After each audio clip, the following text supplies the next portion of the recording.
Welcome to my scientifically informed insider look at mental health topics. If you find this video to be interesting or helpful, please like it and subscribe to my channel.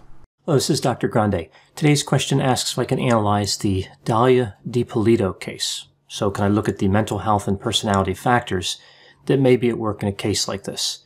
Now, Dalia Dippolito was convicted in 2017 of solicitation to commit first-degree murder after a highly publicized police investigation involving a staged crime scene. Now, everybody I'll be talking about in this video are real people, so just a reminder, I'm not diagnosing anybody, only speculating about what could be happening in a situation like this. So first I'll look at the timeline of the crime, then take a look at the trials. There were multiple trials in this case, and then look at the mental health and personality factors. The timeline starts in 2008. We see a man named Mike Dippolito hires a 26-year-old prostitute named Dalia Mohammed. They seem to get along pretty well, so they get married in February 2009. Dalia changes her last name to Dippolito. Mike buys a condominium in Boynton Beach, Florida. The couple lives there. Now, Mike Dippolito has a long history of crime, including fraud, theft, and possession of a controlled substance. He had served 7 months in jail and was originally sentenced to 28 years of probation. Mike was on probation for 6 years when he married Dalia, and he was still paying restitution, so he had money to pay back to the victims. He still owed that.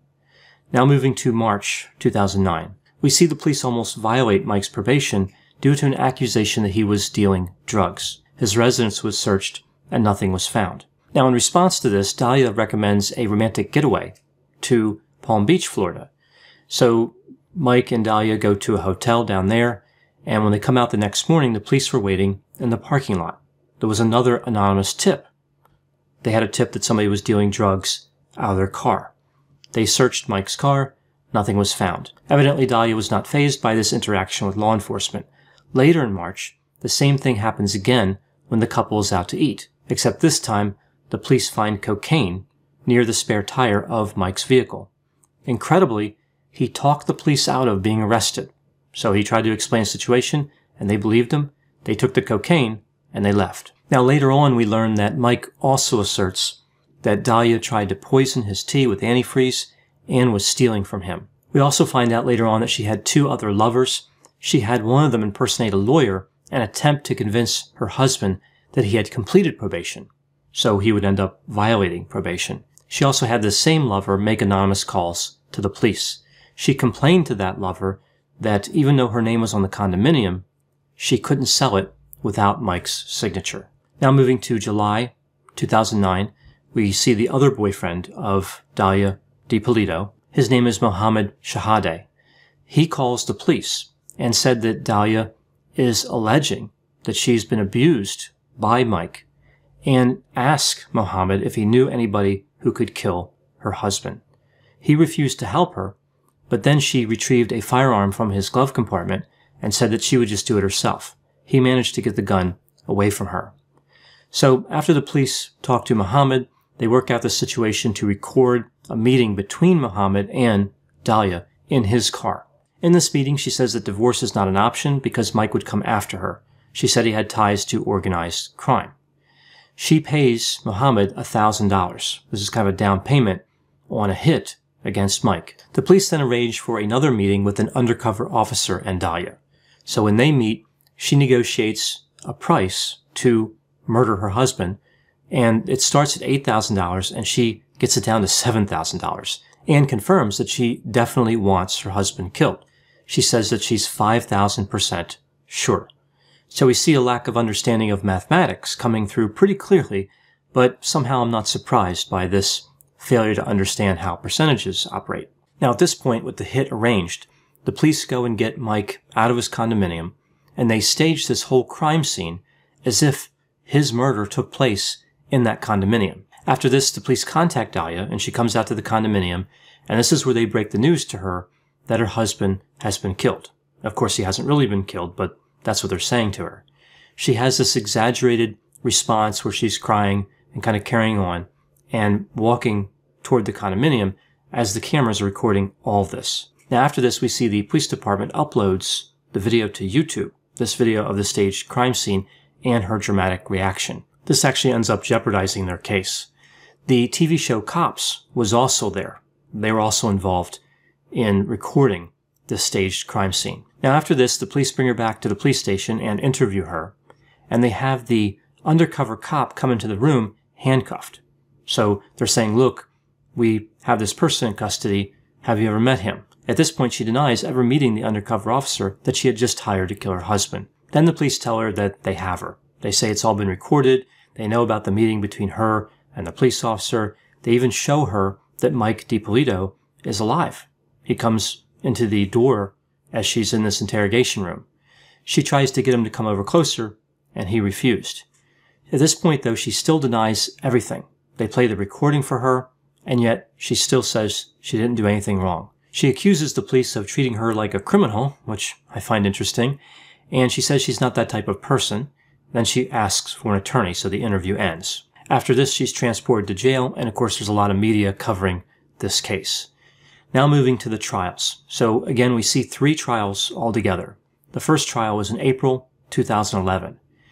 Now her defense for this trial was that this was all an act. She was conspiring with Mohammed, she was conspiring with her husband Mike, and they were in on it to kind of build interest for a reality show. So they're trying to grab their 15 minutes of fame, so to speak. Now, she says what went wrong here is that Mike wanted this to be more real, so he went to the police and framed Dalia for hiring somebody to have him killed. So really this kind of puts Mike as the mastermind. He had this plan to get on reality TV, and then he realizes he has an opportunity to get even more famous, and he twists it all around and makes her look like she's guilty of a crime. She was convicted of solicitation to commit first-degree murder, so the jury was not fooled by this. She was sentenced to 20 years in prison. Interestingly, her defense in this situation wasn't considered terrible, as Mike did seem to have an interest in reality TV shows. His search history from his computer showed that he looked for quite a few of them. So, as outlandish as this initially seems to be, the prosecution was actually quite worried they might lose this case. Now, in the end, of course, with this particular conviction, this was overturned on appeal. So the prosecution did end up losing the conviction. The next trial we see is also a mistrial. There was a 3-3 split because in Florida they have just 6 jurors instead of like what we see with most states where there's 12. But either way, we see another mistrial, so that's 2 mistrials. In 2016, we see that Dalia has a baby while under house arrest. This takes us to the 3rd trial in 2017. This time, Dalia does not take the stand. She doesn't do the whole story about how she was set up by Mike and it was all really a conspiracy from the beginning. The new strategy is to blame the police. The police department was just trying to get famous. They wanted to be on television. It wasn't really clear to me how this actually undermined the investigation. I don't think this was a good tactic for the defense. I think the police did act in an unprofessional manner. It was certainly over the top, albeit entertaining, but her guilt was still quite clear. She was convicted in 2017 and sentenced to 16 years in prison. So this judge believed that her first sentence was fair, but he gave her 4 years credit for the 8 years that she served under house arrest. She is set to be released from prison in 2032. Now moving to the mental health and personality factors, we see from this video that was made of her and the undercover officer that she appears cold. She seems to have kind of a superficial charm, no real depth, right? No real sensitivity. She's extremely relaxed during this negotiation where she was trying to have her husband murdered. She was matter of fact, like she was negotiating with a landscaper or an electrician. We see what appears to be extremely low neuroticism, no empathy, and no concern about how ending somebody's life is wrong. She wasn't concerned about how her husband might suffer. Nothing. There was really no worry here.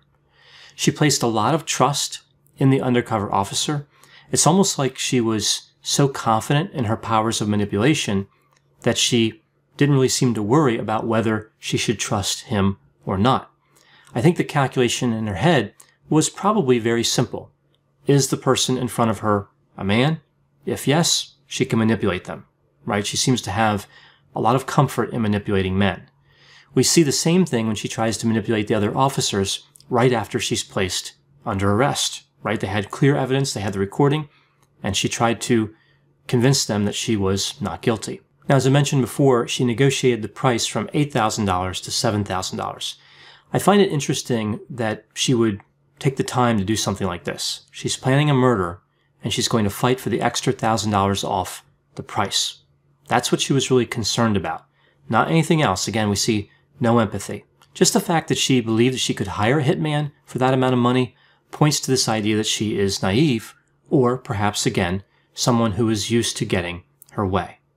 The statement she makes about being 5,000% sure, I find this interesting because earlier in the recording, she seemed to be more cautious about saying the words, about actually explicitly saying that she wanted her husband killed.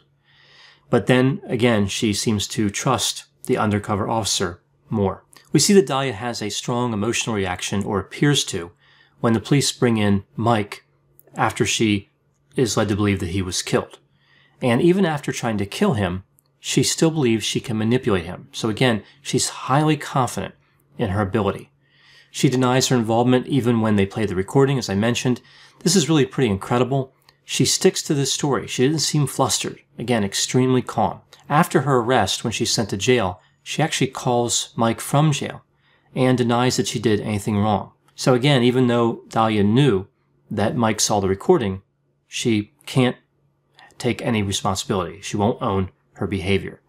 So with all this in mind, there are a few constructs that we might think of, namely psychopathy and narcissism. So first, looking at psychopathy.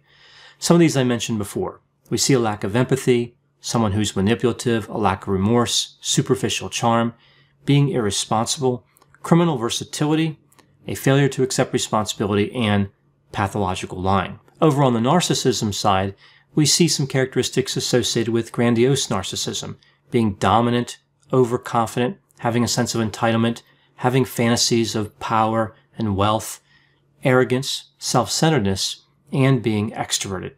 Now, what really stands out among all these, I think, is really the manipulation, the lying, and the failure to take ownership of her behavior. So looking at the 5-factor model in terms of the personality profile, I remember the 5 factors through the acronym OCEAN: openness to experience, conscientiousness, extroversion, agreeableness, and neuroticism. We see mid-range openness, low conscientiousness, high extroversion, low agreeableness, and low neuroticism. Then there's the question of delusions. Could there be something here like delusional disorder or some other disorder associated with psychosis?